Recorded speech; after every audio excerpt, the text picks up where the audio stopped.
দাদা, এই যন্ত্রটা তো দারুণ। এই যন্ত্রটা কোথায় পেলে? আমার এত উপকার হলো।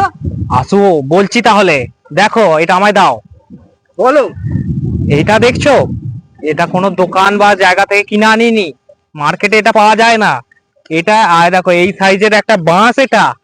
আর এইটা হচ্ছে কাঠের পাটাতন। এখানটা দেখো, এই জায়গাটায় দাঁত করা আছে, অনেকটা তোমার আঙুলের মতো কাজ করছে না?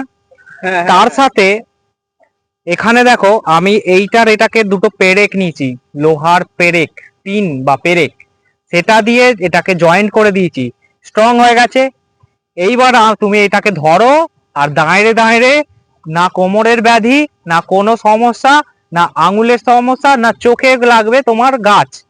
তো কাজ করো আরামসে, কোনো রকম হেলথ ইস্যু ছাড়াই এই কাজটা তুমি করতে পারবে। এটা ঘরেই বানাতে পারবে, যে কোনো ভাবে তুমি বানিয়ে নিয়ে চলে এসো, তোমার কাজ একদম সাকসেস। আচ্ছা তুমি বলো তো, এইটা দিয়ে করা আর তোমার হাতে করার কাজের মধ্যে কোনো তফাৎ হচ্ছে কি? হ্যাঁ, এটাতে খুবই সুবিধা হয়েছে। এটার জন্য আমাকে হেড হতে হচ্ছে না, চোখে কিছু লাগছে না, হাতে নোখে মুড়িতে কিছু হচ্ছে না। খুবই উপকৃত হয়েছে আমি। অসংখ্য ধন্যবাদ দাদা। ধন্যবাদ দাদা, ধন্যবাদ।